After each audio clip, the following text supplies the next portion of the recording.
Hello all, how are you? Greetings from Hack the Box. It's us once again, and we with another MEA, and we could not be happier because today with us we have the one, the only, the amazing, the notorious. I have not enough words to say. Live Overflow. Let's give a big shout out, a big hug, a big thumbs up. I don't know what else to say. I'm obviously very excited. So let's give it to Live O. Hello, how are you? Hi, I'm very good. Thank you. How are you? I'm good. I'm very happy and excited that we have you here with us today. It was like one of the things that we're discussing with other content creators. You were like, top, and we're like, okay. So I'm very happy that we have this opportunity with us today. Um, how is the weather over there? Cold. It's getting Yeah, cold. It's very fall weather here, yeah. but it's nice because now less people around. I have a dog, so I have to walk the dog, and I like it when there's a bit less people around. Okay, that's good. What's his name or her name? Uh, his name is Frito. The name Okay, is derived from the American snack, the Fritos flavor twists, because its okay, color is like a snack. okay. So, a good introduction about yourself. That Live Overflow is the one that we know from YouTube. He has created the amazing Pony Island, amazing CTF videos for DEFCON, for uh, what I could say, the real world CTF, amazing stuff, an amazing April Fool's video. Before we start, I was telling about it, how much I loved it. Videos about hacking concepts, videos about hacking mindset. I don't know if you can pick one or say anything, but do you want to present yourself, who you are and what you do for the people that maybe don't know you? Yeah, I guess I can summarize that I've been working in IT security for about like 8 years or so, doing security audits. And then around like 6 years ago, I started LiveOverflow YouTube channel where I wanted to make hacking tutorials because I was craving these kind of videos and they didn't exist. And yeah, since then, there are a couple of formats on the channel, but I really like the tutorial format. I have several ongoing or series that I also kind of completed, multiple episodes. But I have also single videos about bug write-ups, how they were discovered or how they were exploited. I have many CTF write-ups. CTFs are a big part of what I've been doing. And then also some vloggy style videos, some things that happened. Yeah. Amazing. And okay, before we start, do you have like your favorite video? The one that you created and really meant for you the most? Um, I don't have a particular video I like, but I have tons of video that I really, really like, where after the fact, I think that was a good video. And these are videos that usually have a little bit of um, a unique concept. One, for example, is I made a video about the Pokemon Game Boy game. And there was a glitch to for a Pokemon missing node to appear, and it would multiply your items. And this is a well-known glitch, and it has been researched a lot, and people have documented it online. But I like to approach it again and try to bridge it over to maybe IT security, show that hunting for glitches or explaining glitches in a Pokemon game is the same skills that you need for hacking as well. And so I try to approach it in a way: how could this glitch have been discovered, and how can we understand um, uh, how it happened without relying on somebody else telling it to us. So basically making a video about us rediscovering it. And these are the kind of videos that where I, after the fact, I think this is really nice. I like this a lot. This is a unique perspective that didn't exist as a resource before. And those are the kinds of videos I'm very, very proud of afterwards. Very nice. It's actually that one I enjoyed also myself, and I really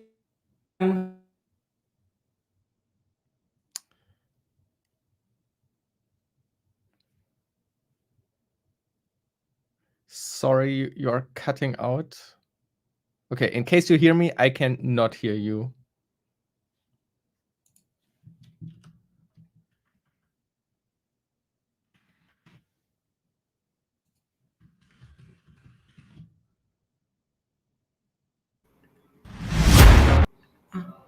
Hello? Okay, so it's Am I fixed. back? Am I back? I can hear you. Yes, you can hear me I can hear you, yeah. perfectly. We had some issues, connectivity issues. So I can understand what happened. You hacked It us already. could have been my side. I don't know. I couldn't hear you so it could have been my internet. Okay. Yeah, sorry about that. Okay. So let's maybe start with our first questions that we have today. So, all guys, we did the survey 3 weeks ago. We had it on our social, and you could submit your questions. Also, some people will get further questions a gift card of swag and also a gift from Live-O. We sent him as a thank you a gift card, but he said he doesn't want it and to give it away to someone else. So make sure to leave your questions, and one question will get from Live-O a gift. So let's jump onwards the questions. Um, let's jump in the first one. Banners. Okay. So let's start. Are you ready? I'm ready. Okay. So, which moment served as the entry point for you as your interest in hacking? I would say there are two moments, because the first one was when I was a teenager, when I was generally developing an interest in hacking. But that was just like, I thought hacking was cool. I saw it in movies, and there was a book, The Cuckoo's Egg, which is a story about a hacking attack that happened in the 80s, maybe. But it's a great book. I enjoyed it a lot as a teenager, and I thought hacking was really cool. So this was the time as a young teenager, 12, 13 maybe, where I developed an interest, oh, hacking is cool. But I wasn't able to get into it. And so the second moment that was very meaningful as a moment to actually get into hacking was when I discovered CTFs when I was a student. I was like 20 years old or so when I discovered CTFs. Okay, that's very interesting. And when did you find out though that okay, hacking is this is what I want to do? Like I leave everything else. Hacking is like my calling. So when I discovered CTFs at 20, I was studying computer science. So I always loved computer stuff and programming. So I was set on a path to become a developer. And then I started to learn about security. But realistically, I understood that, my little bit of security knowledge wouldn't be enough to work in security. But I was happy to become a developer still at that time. So I was also applying for a web development job. But then I decided after my bachelor's degree that I would like to continue studying. So I went to do a master's degree. And during all this time on the side, I kept learning more and more about IT security. And I had a ton of luck by meeting a person who knew a person who got me into a freelance position where on my free time, when there was a project, I could work on it. And these kind of projects became more and more. And suddenly I had a job in IT security. But to this day, I still like development a lot, and I could actually imagine to at some point do not have like a pure security job, but I could totally imagine to be some kind of IT architect or something, but having a Okay. focus on security, using my knowledge to build up, from the ground up safer applications or something like that. But you told me before that you loved developing, so it's not that you have left that part almost like you continue to do almost everything. Yeah, I love development. For me, programming is an integral part of hacking. I read code in my job all the time. This is the main job I do. I read code, and so I wouldn't be able to read code if I wouldn't know how to, at least to some extent, know how to program in that code. Yeah, so I mean, hackers hack software, and software has to be developed. So to me, it's like, if I love cars, I want to understand the engine. So if I love hacking, I want to understand, what drives the whole hacking universe, and that is software, and that has to be Okay. developed. So yeah, for me, development has as much to do with security as hacking itself. So if you start car hacking, you will just open your gun and try to hack it all the way. Yeah, for sure. Okay, this would be interesting. Make sure to make a video about it. if you do. Yeah. It will be amazing because you have hardware hacking series, so who knows? Okay, let's go to the next question.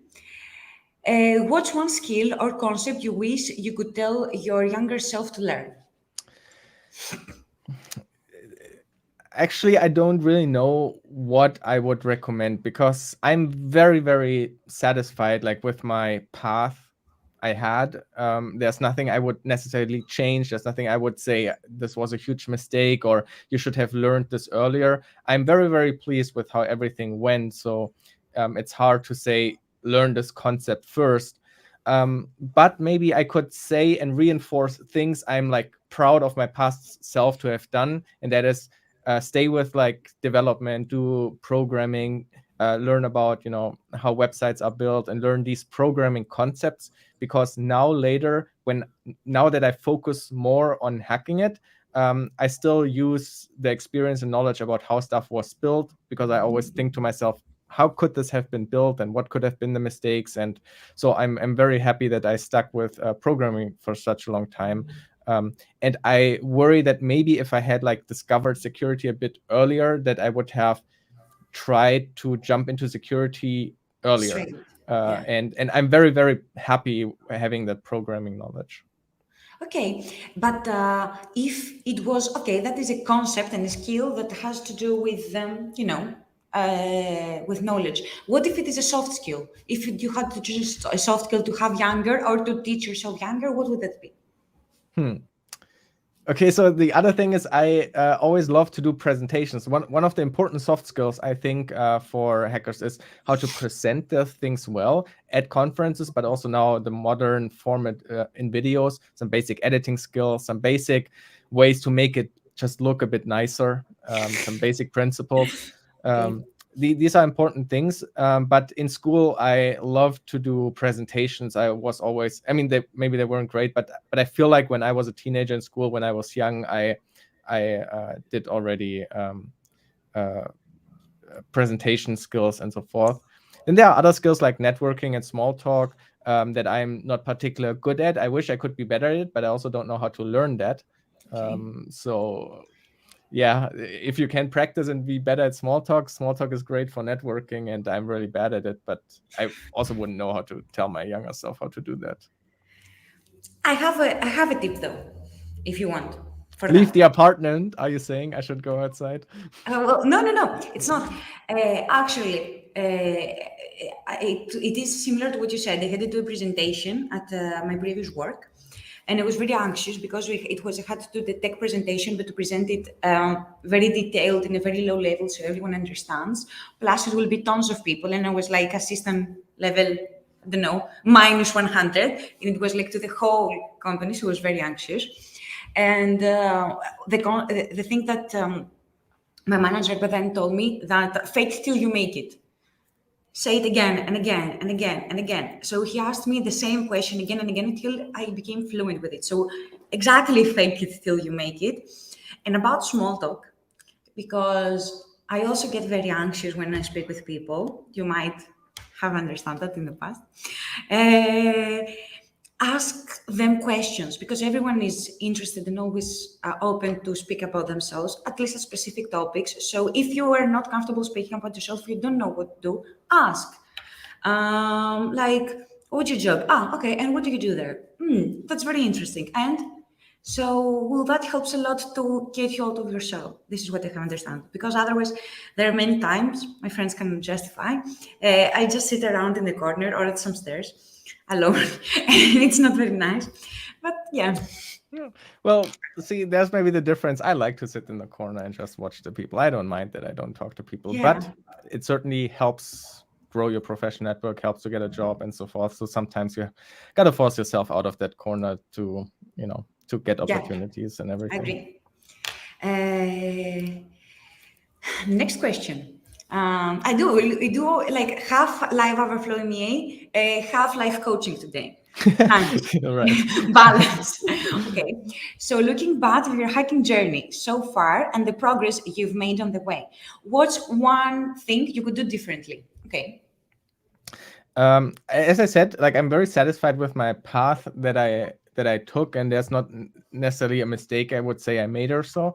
But there's one thing, and that is I started with getting into security just before bug bounties became a thing, and then bug bounties started to become a thing, and I read about these amazing hackers that would, suddenly make a lot of money from bug bounties. And back then, I told myself every bug was already found. I would never find a bug in Google. I would never earn a lot of money because all these amazing bug hunters already found everything. And that was 6-7 years ago or so.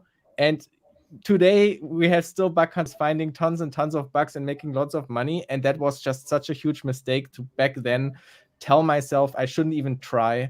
Everything is found. I have no chance. Because looking back now, there were 6 years full of amazing bug bounty findings and people still finding stuff and still easy stuff. So it's not like that the bugs went much more complex or something. Things I totally understand and I know I could have found, but I was too scared at the time, thinking already everything was found. And I feel like if I haven't had that holding me back, I would have totally went down the bug bounty path and would today talk more about bug bounty than CTFs or so.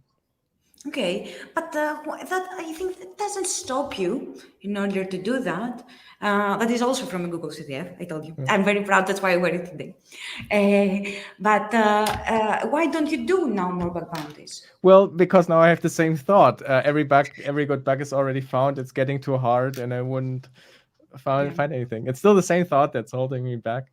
So yeah. I understand. But so maybe to the people starting now, as I said, 6 years ago, I had the same thought, and we now know from the future that the years after that, a lot of bugs were found. And 5 years in the future, you will look back to today and know that also a lot of bugs have been found in Google and other pages. So there are still many, many bugs to be found. Okay. Nice. Yes, of course. The world is your oyster. So hack the planet, but responsibly. So, next question. What music do you like listening to when you're hacking or programming? Or if you hear a different kind of music each time? There are two things I listen to. It's either, actually, there are three now, but I like to have just YouTube videos or movies or series on in the background, just playing, just like back in the days you would have the radio or the TV on in the background. But if I get really in the focus, and if it's dark and I really, really get into the mood and in the tunnel, then it's drum and bass. Drum and bass is really then I'm sitting there doing this, and then I'm just coding or hacking, and yeah, that's total music. And then just recently I started listening to audiobooks, so I'm currently in a phase of listening to audiobooks. But yeah, drum and bass is if I think about the cool hacking moments of from myself, it's always with drum and bass. Yeah, I agree.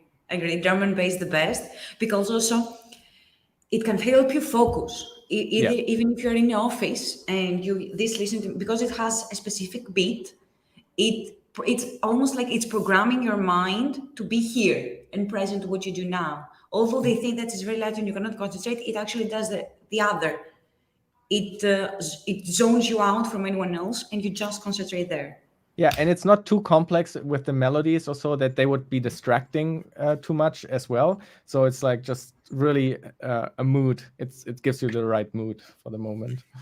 Then you could create, I don't know if you have, I haven't searched, a Spotify list by LiveOverflow for hacking. That would be I just stole, I made a tweet a few months ago about asking about somebody having a drum and bass playlist. Then somebody shared one, and that's the one I'm listening to right now. Okay. So I don't have my own. I also just stole it from somebody.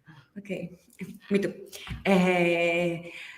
So next, what is experience cybersecurity that has affected you the most? I mean, there were tons of moments. I've been in it now for such a long time. But I think one of the earliest and scariest things is the adrenaline rush. For example, I was living with a friend who was developing a browser game, and then I started hacking around on his browser game and kind of ruined it to some extent, just temporarily. And he didn't know what was happening. His community was going wild about hackings and weird stuff happening. And so he realized that I was doing stuff, and he was extremely, extremely angry. but I didn't realize that what I was doing was like so bad to him, because in the moment I was like driven by this adrenaline feeling, and I had this adrenaline feeling a few times during that period. I would get this adrenaline rush and go blind and just like to do like worse and worse things with like I actually exploiting things or something and Okay. causing like harm. And it took then a bit to realize, but when you come down from the adrenaline rush, I realized what you have done. And I had like 2 or 3 these kind of moments where I realized I did really something, like I hurt people, Okay. because I was, hurting their projects, their what they put so much heart into it, and I was like destroying it, kind of, even if it was just fixable everything. But those people were very upset, and yeah, and since then I don't feel like I ever had this kind of adrenaline rush anymore. But I think it's good. It went too far, and I'm glad that I haven't been chasing this more. But I think it's very dangerous. So if you feel the adrenaline rush coming up, slow down. It can go Okay. bad. But also, what happened? Because you said that was your friend. Like, it's not that like, did you apologize Yeah, or yeah, did for sure. everything end up okay? I of course, he didn't know what was exactly happening Okay. in the browser game. He just knew that people were complaining, things happened, and that a hacker is around and so forth. And obviously, he knew it was me then. And so he wasn't sure, like, if I destroyed the game completely, if I just messed with a small part. He was upset.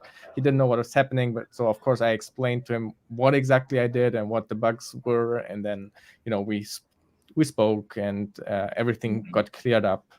So of course I apologized and told him what the issues were, and he forgave me. Yeah. But you didn't report it like immediately when you found it. No, no, no, no, no. Yeah, he found out through, he had like his built-in forum in the browser game, and he found out because, Okay. so it was like a strategy game where one army could attack the other army, and I was able to Yeah. create uh, armies that did not exist, which caused Yeah. then the fight to always, I win always, because my non-existent units could never die.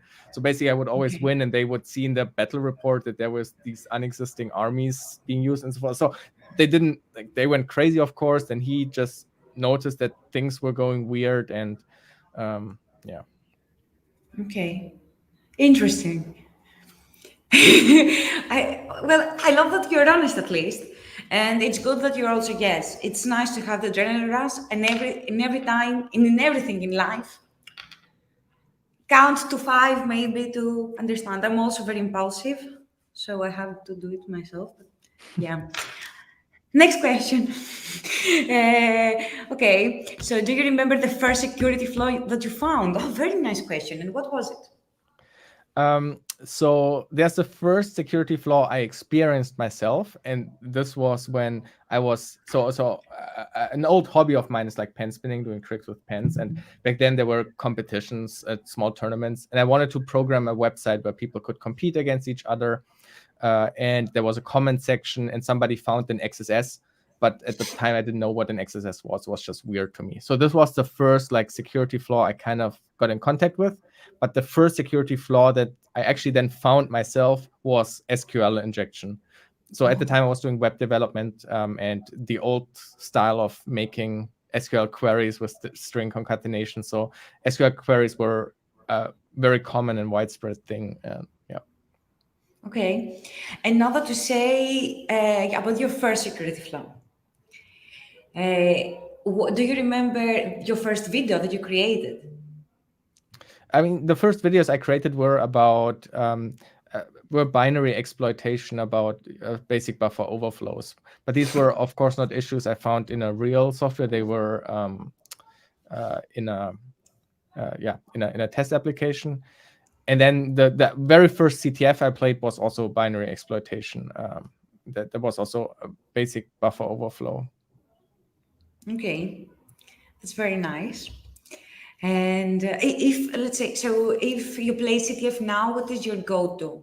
It is web or Pong? Yeah, I usually play web because so I like to play when I play, I like to play the big the big known CTFs, they have challenges that are really, really hard and really push often the boundaries of what's known or what you know about web security, and I use that to learn. So, and because web security is mostly my job, doing code audits of web applications, so in these kind of CTFs, I usually go to web because this is where I have the most experience. I know I'm pretty familiar with like the state of the art, what's currently like the trend of web vulnerabilities, and then I still can learn because they obviously introduce new stuff in those kind of CTFs, things you didn't know, or and so this is where I have the biggest chance to even succeed in these kind of CTFs because they are so hard.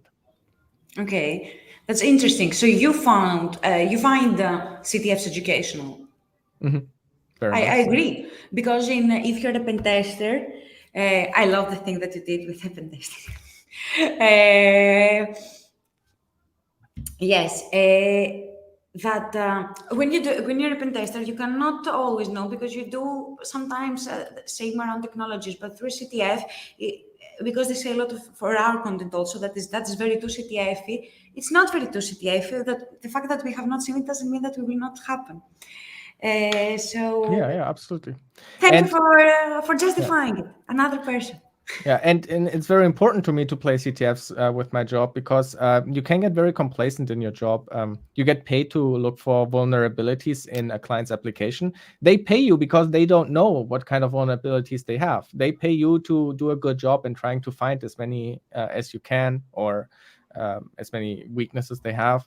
And so they don't know. So you can tell them anything. You could tell them you found nothing, or there is nothing, and they would be happy because they don't know, and it only comes out if they get hacked, or if they pay somebody else in the future or so. So it's a job where you can fake a lot and still make clients happy, Okay. but I need to remind myself, and this is like a personal bias that happens. Like you do this daily, and you need to be careful that you don't become complacent and think, oh, I'm an expert. I didn't find anything, or didn't find, or only found these few things, so I'm happy now. And CTFs remind me, oh, there are potential bugs that could exist that I cannot find, and that is keeping me motivated and remind me, dude, you need to learn You more need to and keep try. learning. Yeah, otherwise you will become complacent and lazy, Yeah. and it might never come out that you are. But I have, I want to do as good job as possible, and so I need to be very mindful of reminding myself that there could be bugs I don't know about, and CTFs keep reminding me of that. I know that we have changed a lot from the initial discussion, but I want to ask you something. How do you feel though when you cannot solve something? Is it take you down, or you say, okay, I will wait after to read the write-up, and like, how do you deal with something that you cannot solve? Yeah, I don't mind at all. I guess the good thing is I have throughout the years solved and not solved so many challenges. So a new challenge for me is not something big and scary. It's just another challenge. And if I don't solve it, I don't solve it. I'm happy because then I can learn usually something new. Sometimes it was something stupid, guessy. Then I'm mad afterwards and think this was stupid. This was just guessing something that wasn't really something cool. Then I'm mad. But otherwise, I'm just happy to learn something new. And as I said, because it's nothing big or special to me, it's just another challenge, I don't mind. Now, when somebody is starting out and does their first challenge, their second challenge, or even their 10th challenge, those are so few challenges that you remember every one of them, and they feel very big to you. And if you fail them, it might feel very, very bad. So I can understand that can be very frustrating. But if you have done hundreds of challenges, at some point you don't really care about a particular Yeah, challenge anymore, and you just move on. makes sense. But did you feel like that at first? So you had the same mindset by then, or like at first when you're like at your 20-year-old self that you said, Yeah. how was the 20-year-old I life? I can be very obsessive with stuff. So I would just so the first CTFs I played were not these kind of over a weekend, like time gated. It was more like Hack the Box or so, like war games where you have as much time as you want. So I would just get very, very obsessed with single challenges, where I would just, spend the next 4 or 5 days, like day and night. I was a student, so I could just ignore classes and just like in the class keep working on it. I would just, I was so obsessed with war games at the time that I didn't mind to just like lose myself in it. And so I knew that they were easier challenges, so it was also realistic, and eventually I would solve them. And there were some very hard stuff I attempted, but of course I gave up. But I had a lot of success with the first few challenges, but it took me days to solve some of them. But yeah, I was just very obsessed. Okay. Me too. Me too.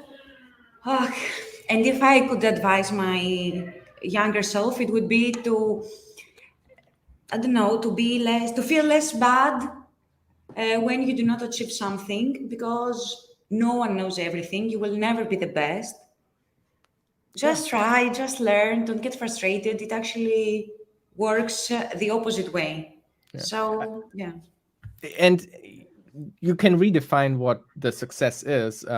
Obviously, a CTF, you think the success is finding the flag and entering in the field, and then you press a button, and that's the success. But when you redefine your success and you just want to learn something new, then even when you start digging into the challenge, you most likely will learn something new, because you start Googling, you start reading stuff. Even if it's unrelated, you will learn a few small things, and that's success. And suddenly, it doesn't matter if you enter the flag at the end, because you redefined what the success is for you in that case. Exactly. It's a success even if you learn something, or by research, even if you don't find anything. Very nice discussion. Let's go to the next. In subject of your IT security career, if you kind of go back in time and talk to yourself, what's the best advice in a matter of do and do not? Yeah. I guess kind of mentioned the things already. Generally, I'm very happy with the path I took. There's not big do's or don'ts, or necessarily don'ts I wouldn't do, and do's all the stuff I did. Like I don't mind jumping between topics around. For example, like I didn't hyper focus on web security, but I did hardware, web, programming, crypto. All the different fields. I think that I'm happy I did that. That is a do. I would tell myself, do CTFs. Probably I would also say do bug bounty back then. That would have been a fun time. Yeah. To spend my time back then. Don't I guess don't, if you feel the adrenaline rush when you hack something real, be careful. Stop yourself. To pay. Pain. Okay, so let's go to the next. What software do you feel that is severely underrated? I don't know. Because there are amazing softwares for hacking, like Burp Suite or so, that are just so integral and are known, and everybody knows it already, so it's not really underrated. Generally, I like to code a lot my own scripts, but everybody knows that as well, that you can write your own script, so that's also not necessarily underrated. Maybe for those people who don't have much programming experience yet, I do feel like do not underestimate the power of being able to script your own small tools and automations. Just quickly make them up. You basically write your own features that some tools don't have, and you need in the moment. But yeah, it's not really underrated, I would say. So I don't know. And also, I personally don't use a lot of tools, so I don't have, I cannot tell you use this one tool on GitHub that nobody knows about. It's great, because I often write my own stuff, and I rather, for example, write something that interacts with Burp and helps me, maybe a small like extension or something that does something with Burp, rather than trying to find a tool that then does the things something or so. Yeah. Okay. But you use Burp. Yeah, I use Burp, for example. Yeah. Okay, that's very nice. And what you said has a very nice meaning. because instead of trying to always find a tool to do the work for you, for example, I don't want to trash any tool or anything, but instead of trying like in order to create a malware or to create something, it's better for you to research it yourself or to attack something by yourself or to try to set up everything by yourself, then because then you actually know how to work, and these are the things that are not flagged or the things that will work the most, and you can actually learn a lot by developing. Yeah. So yeah. I understand that it's slower. I think I could be a lot more efficient if I would have a tool set at hand I would know very well and could use. And that's certainly something, for example, where I think I could improve on that. With some tools to be faster in what I do. But I personally am so scared of missing stuff and not Okay. really understanding what I'm doing and not really understanding what the tool does. For example, if it's like a basic web vulnerability scanner, um, Nikto or something like this, and I throw it against the target, at the end, I don't know, did it check now for this and this bug I have in mind? Now I'm rechecking everything anyway because I don't know if that Okay. scanner checked for it or not, or if rate limiting responses caused the scanner to report something wrong. Maybe there is something there, but the scanner didn't realize that at some point there was a rate limiting error returned, or things like I don't know. So I prefer to do as much as possible by hand, even though it's very slow and inefficient, but I feel a lot more comfortable doing that. But okay, but how are you going to check for directories? Sure, All by I hand? yeah, no. I Of course you use some scanner, but you can use then Burp Intruder or something, or I write my own script even, Okay, there. and then you start, there's tons of tools to do directory brute forcing, but then you have apps where you need weird authentication. You need to authenticate every Yeah. 5 minutes again, or there's always something weird. And I know these tools can often be configured. They can often be hooked up with some, I don't know, whatever small scripts additionally that do certain things for you before. I don't know, like these, a lot of tools are extensible in this way, but I don't know, in the end it's much faster it feels much easier for me to write a small Python script that just does what I want for this particular website. It takes 30 minutes, but then I have it, and then it's fine. Okay. That's very nice. I totally agree. I don't think I was ever that skilled in order to create like some scripts to do something, or to some scripts to automate some of the things that I could do to start, like scan these things at nmap and just add the parameter and just start this other scanner and just like that like things to automate these kind of things. That is also very helpful and very educational. Yeah. So next question that we have today is, what makes you stay in the field? Why to um stay in security? there's always new stuff to learn. There are always Okay. new technologies coming out. I'm a very curious person in general. I have a very obsessive mind, so I can always obsessed in learning new stuff. It doesn't have to be security. It can be literally anything.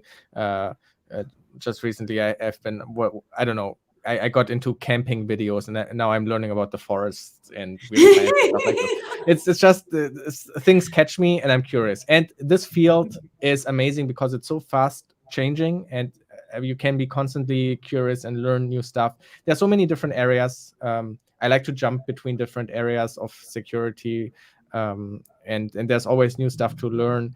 And the stuff that gets me really excited is when I see a bit more complex bug chains, like vulnerabilities that exploit a few different bugs, or a puzzle piece falling into place. And I find this just very beautiful, and that gives me then a huge feeling of satisfaction, and awe.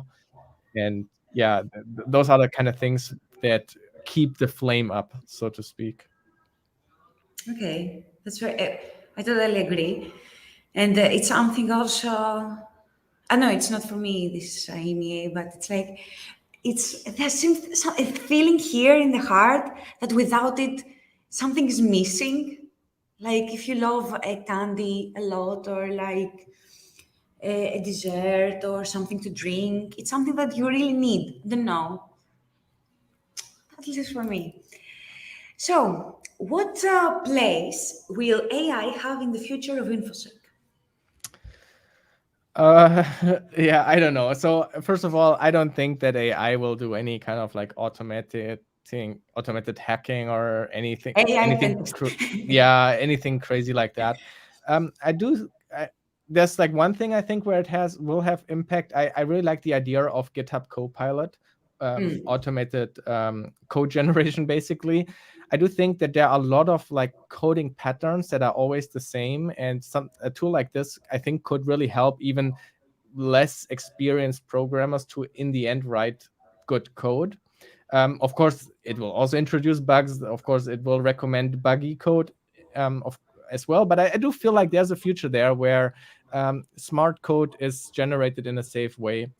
Uh, do an example, like to say, I want to do an SQL query, and instead of like trusting the first, I don't know, search result that tells me about string concatenating for SQL queries, I trust Copilot to find, modern code with proper prepared statements or something like this. And yeah, I think like coding help like this, I think could have a crazy impact on secure coding, and thus it has impact on infosec. And then there are small things like pattern recognition in general. Yeah. As a bug hunter or hacker in general, you often observe huge amounts of data and you try to find like weird small stuff in it.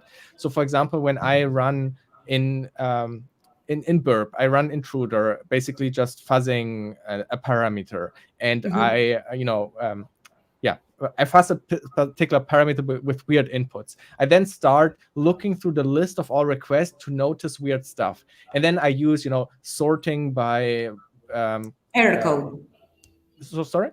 By code, like by the code that it gave Yeah, you. for example, the code exactly, if there's a response with a weird return code, or also by response size, because Yeah, response is the best, yeah, of course. there's a few things, but it's very manual and it's very easy, so not necessarily you need AI for that. But I could Yeah. imagine that AI could help with kind of this finding weird patterns in a huge amount of scanning data that helps you identify interesting stuff, maybe. And for example, it's an idea for a tool I had for many years, but I don't know enough about AI to implement it myself. It's kind of like URL path prediction kind of thing. So Okay.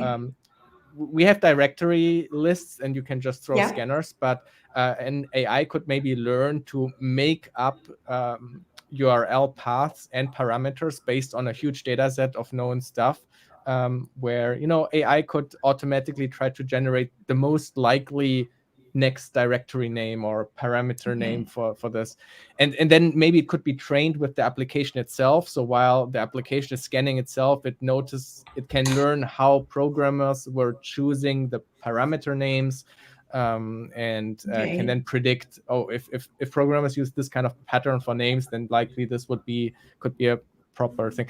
Like something like this. I feel like there's a It's cool very, bachelor yeah. thesis there or master thesis there maybe, but I'm not sure. Maybe it sounds so plausible that somebody else has implemented this already, but I haven't seen it yet. So Okay. yeah. That's very interesting, though. But okay, in that concept, the algorithm, the AI at the end, how would base the results? For example, based because of the software, what is the most common vulnerabilities that were found already? And every pen tester, for example, of the world, they should feed this repo with results. And based on the software, the most probable results would come out, something like that. Yeah, that would Very be really interesting. cool. Yeah. I have And an the idea. thing is, I don't want it to be a tool where like I come up with the rules, right? It shouldn't be an algorithm where I say if it sees like camel case patterns or something like this, it should Yeah, predict yeah, this and this. It should be a really like neural network AI where you just throw it yeah. data and it just comes up with the stuff out of nowhere. That would be Yeah, really it's cool. feed by itself with the Yeah, data. yeah, yeah. That would be cool.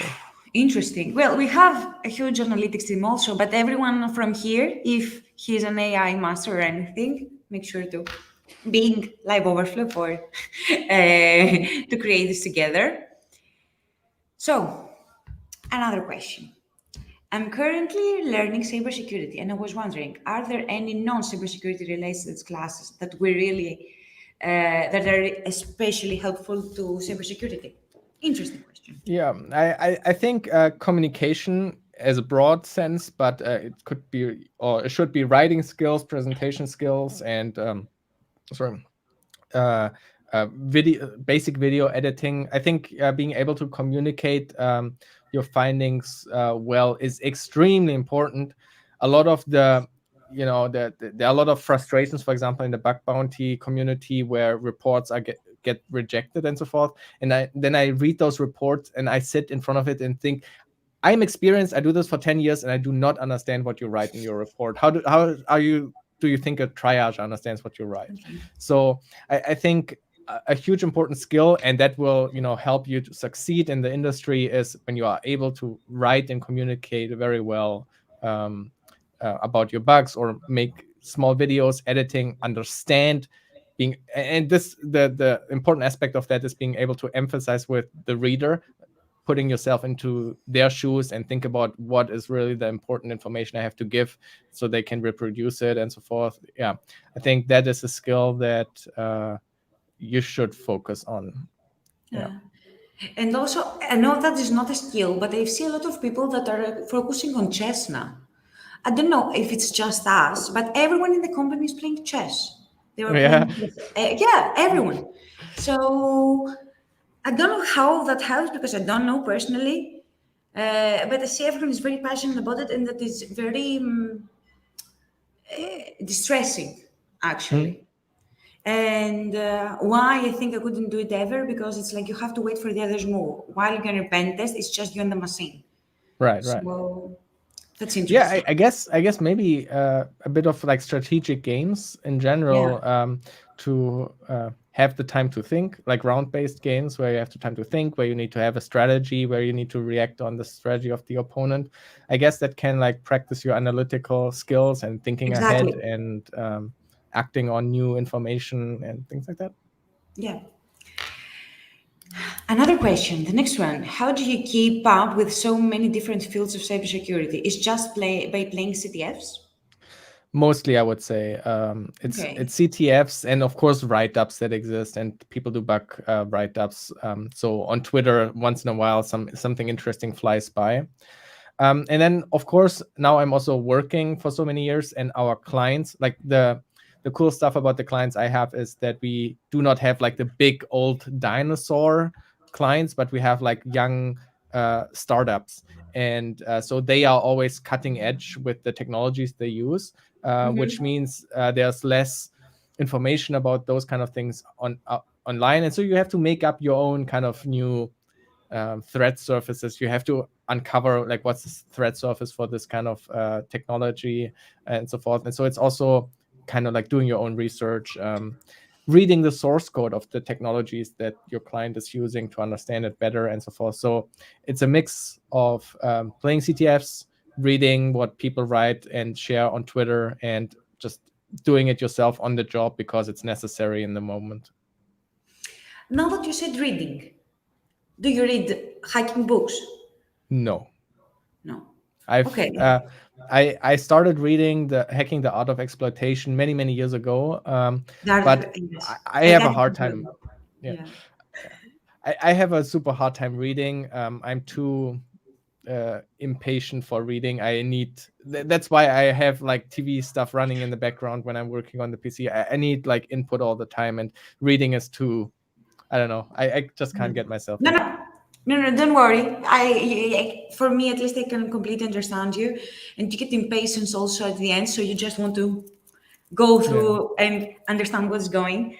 Yeah. Yeah, So that's kind of why I make videos as well, because video resources didn't really exist when I started, and I exactly.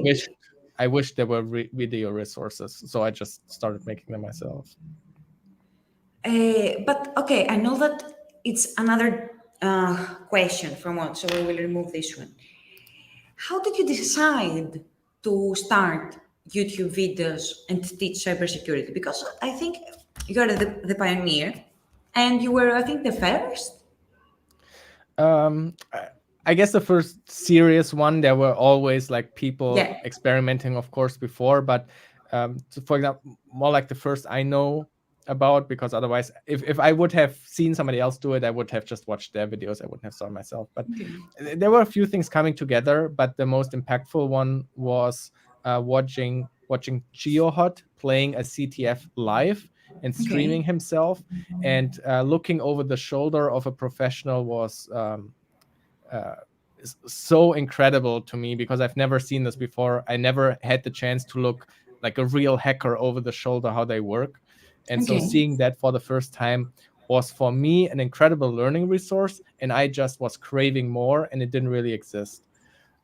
So I started live streaming. That's also LiveOverflow. And then I realized I was terrible at live streaming, so I moved over to making videos. So, but then of course it was a mix of stuff. Like I wish there were video tutorials that didn't exist. I felt like the resources to learn buffer overflows were overly complicated, and I felt like it's so easy once you get it. Why are these resources so bad? Kind of feeling. They maybe were not bad. I don't know, but I wish it would have been taught a bit differently. And so yeah, that kind of was feeding the motivation to start tutorial videos. And I want to mention, like at the time, for example, Hack 5 existed or so, and they were Yeah. very big. But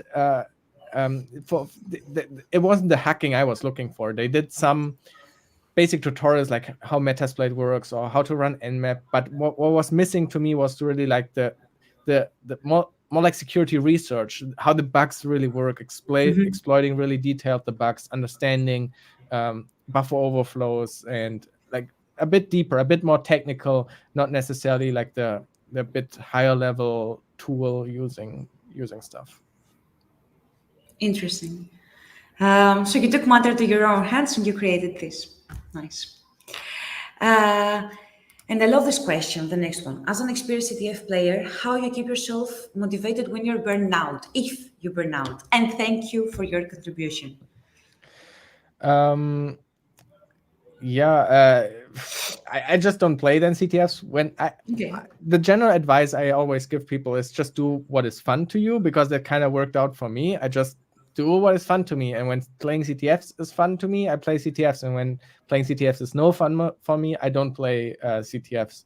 So I don't think I ever was like in a situation where I wanted to force myself really to play. If I'm very bad with discipline, so when I don't want to, I cannot really force myself to do it. So I take breaks. So this like the large scale.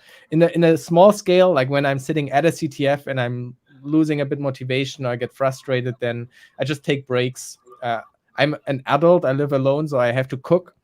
And then taking a break to cook something or taking the dog out. Interruptions like this can then help to refocus again. Yeah. Taking a shower. I like that, taking a shower. Like there are days in front of a CTF and you remember, oh, it's Tuesday already and it started Saturday. Time to, to take a shower. Uh, Yeah, that's it roughly how it happens. works. It happens. It happens. We have to say this. We have to accept. Okay. And like I want to say is Yeah. when I like CTFs is not the only way to learn. Yeah. I think CTFs are an amazing way to learn because it's gamified. It can be fun. You can learn so much doing it. It's very practical and so forth. Like, I mean, CTFs are awesome. But when you lose motivation for CTFs, then you just need to figure out what are you motivated next for, and you keep doing that. So it might be then if I lose interest in CTFs, I might move over to do some programming, write some tools, make a new website idea I have, even though I never will finish it. I don't care. I will just start programming on it. I might change the topics. I might have been doing web CTFs, but then I want to do other stuff. Nowadays you could look into bug bounties, can spend some time on a program. You could try out different styles of CTF, like Hack the Box has a different style to other challenges, other war games, and so forth. So there's a lot of variety now today too. So you can just try to figure out the next thing that tries to motivate you. And there's one trick I have is also sometimes I lose myself in games, and I don't care really that much about it anymore. Now I can lose myself into games, but when I was younger and before I got like a job and I was worried about losing too much time, I tried to use the motivation for the game to do something technical. So I would start researching something, how the game works, try to hack the game, try to cheat in the game, or write a web application to like track my progress in the game. It could be as Yeah. simple as that, just like a small tool that keeps track of my quests I have to do or something like this. Like I try to redirect my motivation for the game into something technical, and through that I can learn again. Okay. I don't know if it's good that we say this, but I don't believe we have someone here that plays games and doesn't try, and that is in hacking and doesn't try to see how they can cheat in the game. For no reason. I don't believe there is a person here. But totally agree. And very nice point, very nice motivation point. And regarding to that, what do you do? What's your mindset when you can't figure out what to do at the CTF, at the game, at anything? There are a few like tools that you can do. I guess the most common thing I do is just try to explain it to somebody else. If you play in a team, it's awesome. You can tell some other person re-explaining everything you did to like catch them up. If you don't have that, you can also just talk to yourself. I do that also.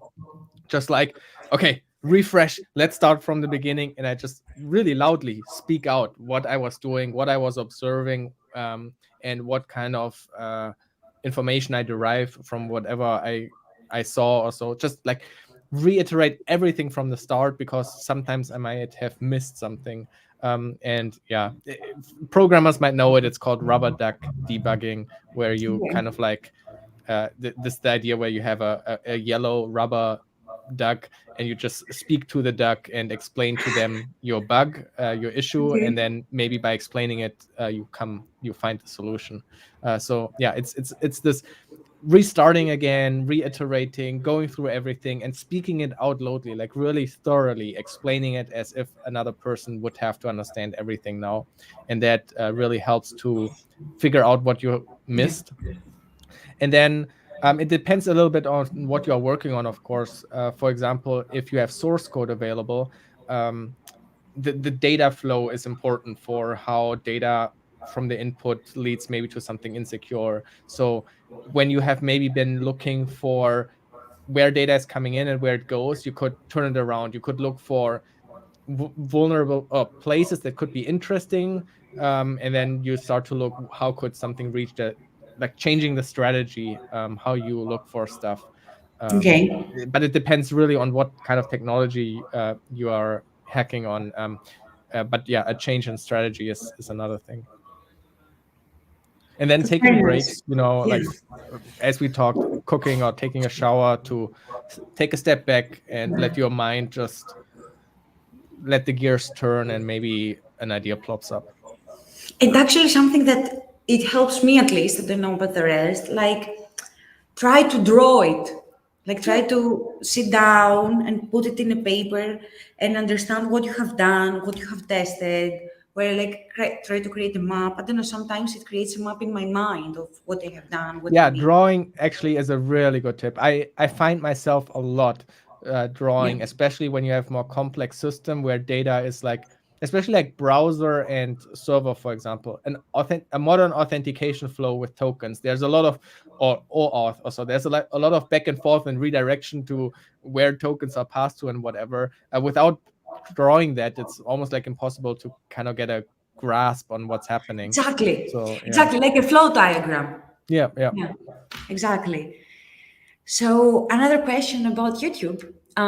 What do you miss about being a smaller YouTuber channel? Actually, to me, there's really not much of a difference for the channel. I think people ask that question because other YouTubers, they create really communities and they interact closely with the people, and so they think back at the time where they knew everybody, and suddenly it was so big that they didn't know everybody anymore, or something like this. This is an experience I never had, because I never wanted to be in the center of the channel and be it about me as a person. So I never wanted to like create a bubble around myself. So for me, the channel actually feels the same like the day I created it. I just Yeah. make videos I find interesting, and I just post them, and I am happy when people like them. This was the same with the small channel and with the big channel as well. Okay. So what I find, at least for your content, is that it hasn't changed. You have not changed because you're very young, but what is actually happening is that what you say is true, that the content you create is about security. It's not about live overflow and here's live and that kind of thing. So I understand a little bit what you say, that even if you, when you had 1,000 subscribers, or now that you have almost 700, I believe, uh, it's the same content. So that's very nice for keeping it that way. I mean, Uh, I could add to that over the time, of course, I got more comfortable showing myself as well, and I guess or I like to think that it's important to show a bit of a presence for people to connect, to grow the channel more, because in the end, I want basically every person to at least have heard of the channel, and if they don't like it, it's fine. But I want to make sure that I reach this one kid somewhere in a village. He's the only, or they are the only computer nerd around, and they find this channel, and that's what they were looking for. I hope to reach like everybody, and I worry that I don't reach somebody. So my goal is just to have the biggest reach possible, to reach those people, and then I succeed. And so at some point I started to experiment showing my face more. So in that sense, the videos have changed, that I appear more with my face, in the hope that this kind of more personal connection helps with the reach of the channel. Not, but it's not because I want to like, yeah, it's a balance between how I feel about it versus strategizing what's maybe for analytics the best thing to do. Okay, I understand what you say. Have you ever, though, became at a point in your life or anywhere that you said, "I quit, I quit YouTube, I quit, I cannot do it anymore"? Uh, Only like time wise, just because it's takes a lot of time, and I don't earn that much from it. It doesn't compare to a professional job in infosec. I do get a bit of money from it, but yeah, it's no relation to doing security audits. And Okay, so for me, if my situation would change, like if I would have to look more for about money, or if I would have to find a different job that wouldn't have this flexibility I have with my current job, so I couldn't do live overflow on the side, things like this would lead to live overflow not existing or stopping it. But yeah, so far nothing has changed in that regard. I'm still flexible, so I'm still able to do it. Yeah, and I'm there's one video I made like a couple of months ago about that. I made every video I wanted ever to make, and that I kind of remember it. yeah, Yeah. that kind of reflected my feeling that I still have, is I kind of like covered everything I know. At least I feel like when somebody is really watching all my videos, they know everything I know basically, and so there's not much I can teach anymore. That's kind of the feeling I have. So Okay. I feel like satisfied with what I put out there, and I wouldn't feel bad to kind of stop, because I feel like it gets harder and harder to provide something new to people. Um, so I'm like satisfied with it now, so I wouldn't feel bad like stopping. But yeah, as I said, when some things would change, like job stuff, then I might end live overflow. But yeah, so far it's still running. Oh, okay. But yeah, you may have taught some of the concepts, but since security will be evolving, you will always have to show something to the people. Sure. Yeah. Yeah. Okay. So the next question is, oh my God, where did my mouse go? Amazing. So we have a question. I watched your AFL video series about sudo and it was very, very helpful. Do you think fuzzing can be applied to port services like SMTP or SMTP as well? Information other series seems sort of the matter on the matter. Yeah, of course. Like networks, fuzzing any kind of network protocol has been Yeah. a thing for as long as fuzzing exists, probably. The difficulty, though, and that's why also there's not much information out there, is that it's very difficult to kind of like instrument and hook up network protocol and fuzzing for it. There are state changes happening during the whole network protocol. You have to become very creative in a way how you fuzz a network protocol. It's much easier. So basically, with regular fuzzing with the AFL videos, for example, is you give some input to a program, you let it run, and you check if it crashed. It's like a one-shot test. But with a network protocol, you have a lot of back and forth. You need to very carefully send certain kinds of messages that match the protocol. And so it's a lot more complex. And because it's more complex, it requires a lot more experience and so forth. It's obviously more state of the art, more experience level information, and that's why you don't find it very much. Okay. Yeah, the information is definitely out there. Like network protocol fuzzing is, as I said, a thing, but it gets complex, and you have to have a bit more experience. Um, I have a 2 or 3 videos about an FFmpeg vulnerability on my videos. It's a very old video series. I think it might have been my very first collaboration with somebody, and this person fuzzed FFmpeg network protocol. Okay. So FFmpeg, the video conversion tool, FFmpeg. Try to find the video in order to put it here.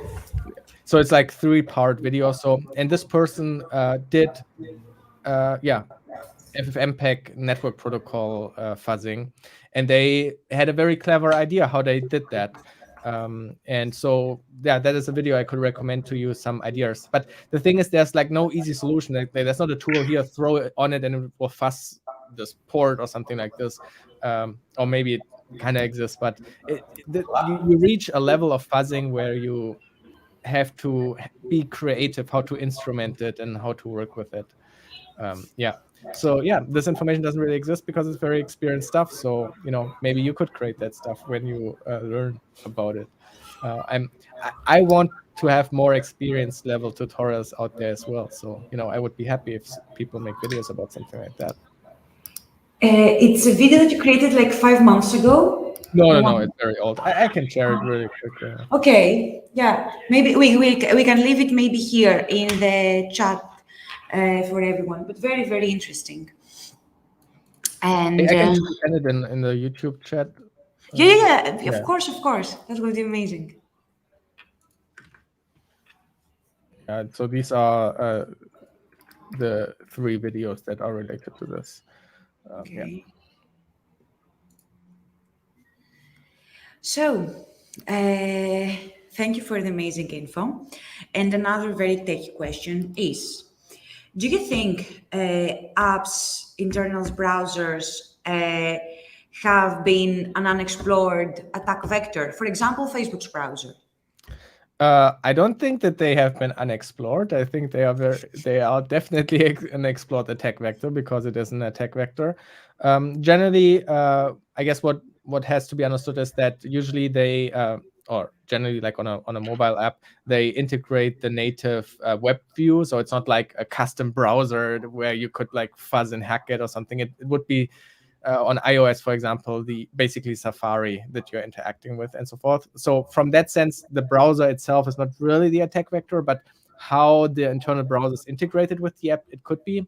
For example, there could be native functions exposed to JavaScript.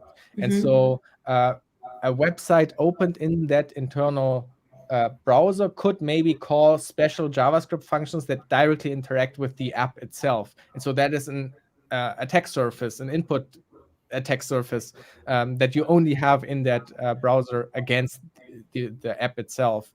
Or the app might react on HTTP requests that a site sends, and it intercepts them and returns something else. Basically, another way to send input to the app itself. So yeah, the internal browser on apps could expose interesting input surfaces for attacker, for sure. Yeah, it's definitely something that is also looked at.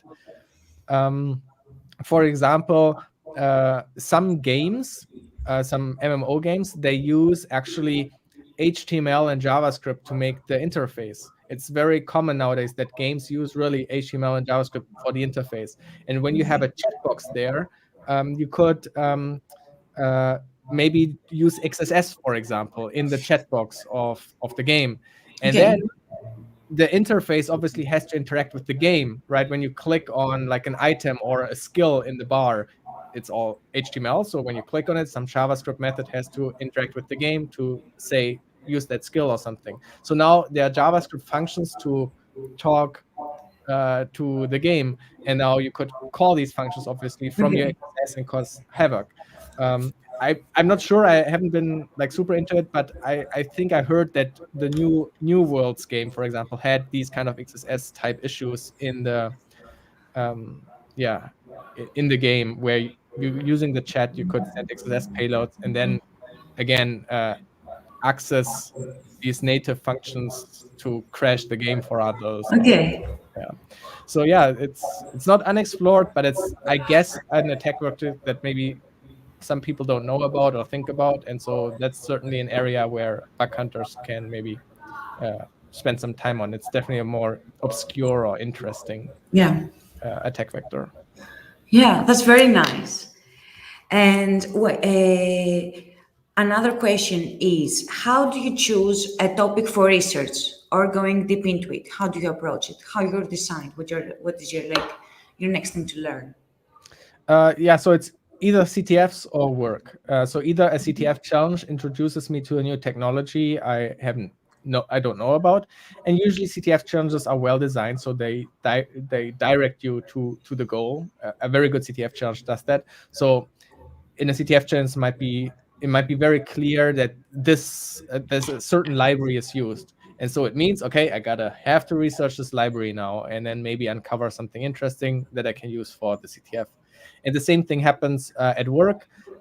Maybe I notice something fishy or something feels weird, and a library is maybe used in an interesting way, and so yeah, I start looking into that library and read the code and research that.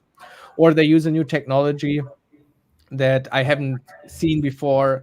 For example, there was a point where Docker didn't exist, so suddenly clients had Docker containers using in their application, and I haven't known Docker before, so suddenly Docker becomes a new thing to learn.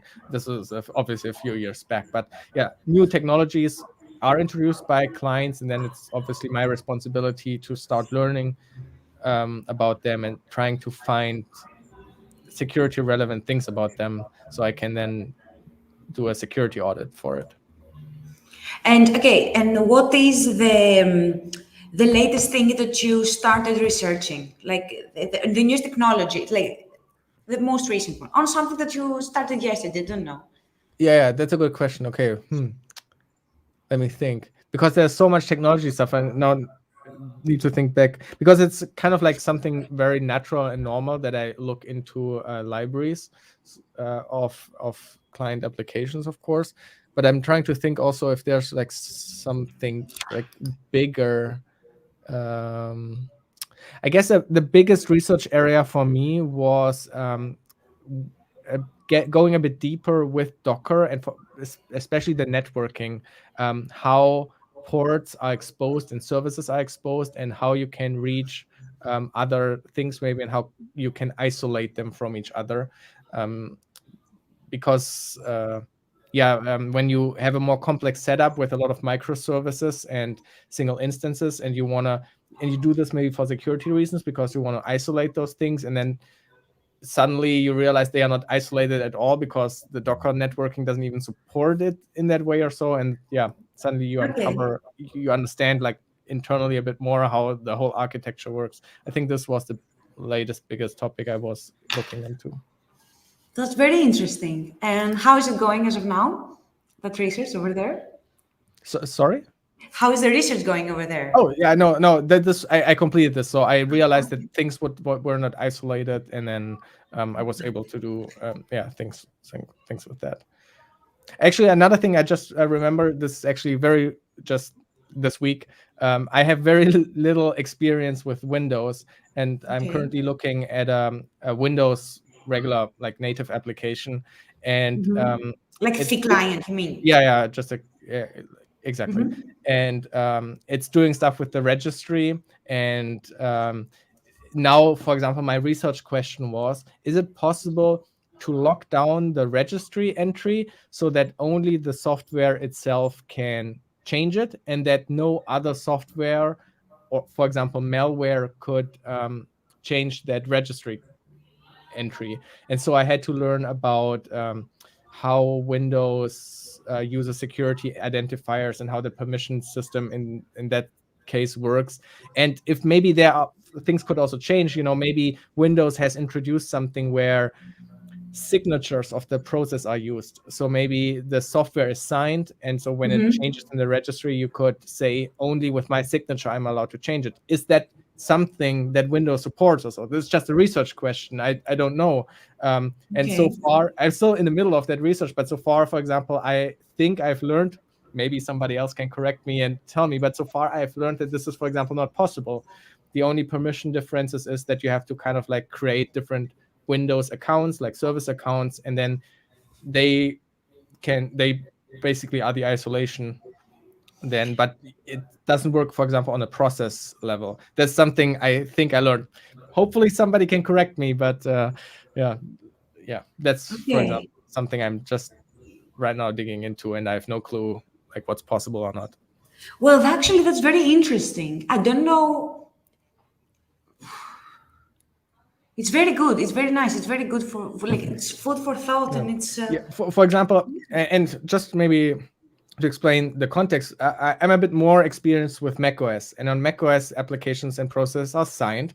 So a lot of like system APIs you interact with, you can like lock them down to the signature of your app. So another app cannot like mess with your stuff because the operating system itself is aware, okay, this process or this application is signed by this developer, and only other applications signed by the same developer can interact with each other. So this is like okay. system level protection. And so now I come to Windows and I ask myself, is this possible there as well?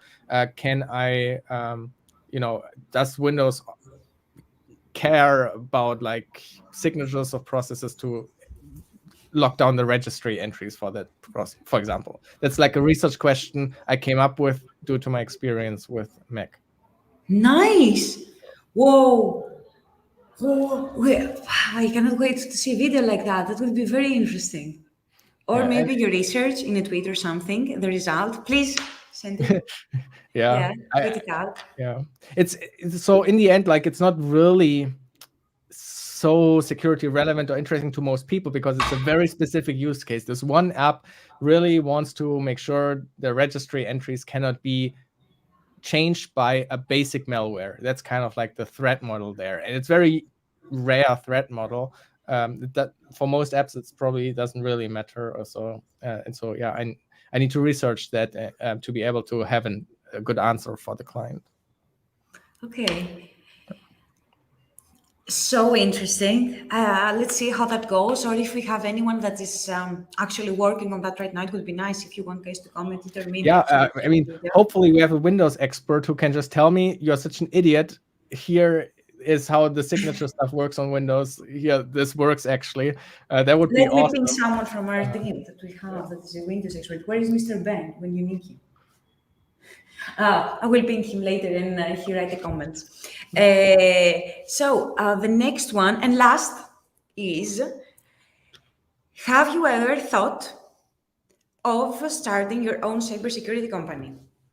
So technically, when you don't want to do tax evasion and everything in Germany and other countries, you have to register some kind of company once you earn money. And because LiveOverflow earns a bit of money, I guess I have a cybersecurity company behind LiveOverflow. So yeah, I guess I have one. But I guess the question is also more in the direction of maybe cybersecurity services, like doing pen testing as my own company or so. But I'm very happy in the technical position I am right now as a basic tester. Once you start a company, you have to do a lot of overhead and other stuff. You are organizing the company. You have to do a lot of non-technical things. You have to deal with accounting and so forth. And I've already enough of that. I really don't want more of that. And so I have absolutely no motivation, drive, or interest in creating like my own consulting business, for example. That really no motivation for that. And I think that will move you away from your target that you said earlier in our stream, that you wanted to become better and better and better at what you do. And if you start your own company, you lose focus from that. It is like the brand, the finance, the marketing, the operations, anything else than security. Yeah. So, yeah, maybe not now, but who knows in the future. Yeah, I mean, as I said very early in the interview, I could even imagine to go back into like development and doing architecture, like stuff, IT architecture, design stuff also. So yeah, the future is open, but I don't see myself as running like a consultancy or something like that. Okay, fair enough. And I think no one wants to lose you from his or hers YouTube. His YouTube things to watch. Because I don't believe then you will have time to do it. So that was all from us. It lasted more. We kept you 30 minutes more than we promised. We're very sorry, but it was very interesting talk actually. And thank you very much, Livo, for your time today. Anything that you would like to say or close the stream today? Yeah, first of all, thanks for having me. I'm always happy to talk about my experience. I hope people could derive some of it for their own unique path that they are walking on. Maybe got some ideas to try out or check out. Other than that, I can say do whatever is fun to you, stay curious, dig deeper, and don't